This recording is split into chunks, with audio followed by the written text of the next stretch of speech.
আসসালামু আলাইকুম রহমতুল্লাহি ওয়া বারাকাতুহু। চাল পোড়া দিয়ে চোর ধরার উপায়।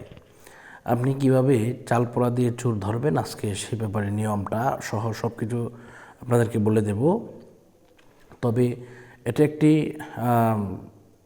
মানে অনেক কার্যকরী একটি বিষয়, যা দিয়ে আপনি যদি চোর ধরতে চান তাহলে চাল পোড়া দিয়ে আপনি চোর ধরতে পারবেন।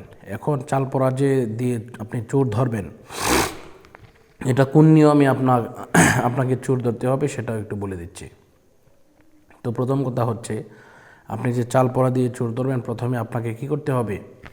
অবশ্যই ওযু করতে হবে, এবং ওযু করার পরে বিসমিল্লাহ সহ সূরা ফাতিহা একবার, বিসমিল্লাহ সহ সূরা ইখলাস 3 বার, কয়েকবার দুরূদ শরীফ পাঠ করার পরে আপনি আয়াতুল কুরসি পড়বেন 7 বার।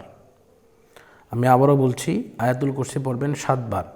এভাবে পরে আপনি 7টা ফু দিবেন। এইভাবে আপনি 7 বার এই কাজটা করবেন। আমি নিয়মটা আবারও বলতে দিচ্ছি। প্রথমত আপনি কি করবেন?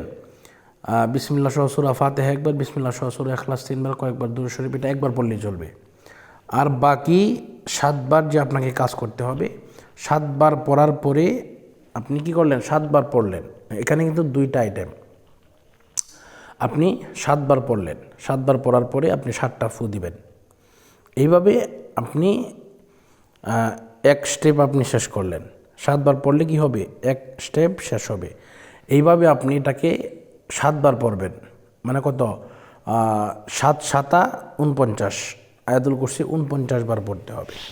এইভাবে আপনি যদি এটা ফু দিয়ে আপনি যদি এটা খাওয়ান, দেখবেন ইনশাআল্লাহ যে প্রকৃত চোর, সেই চোর বের হবে এবং চোর দিতে বাধ্য হবে, মাল দিতে বাধ্য হবে ইনশাআল্লাহ।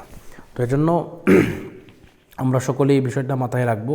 আল্লাহ পাক আমাদেরকে কবুল করুন। বিদায় নিচ্ছি। আসসালামু আলাইকুম রহমতুল্লাহ।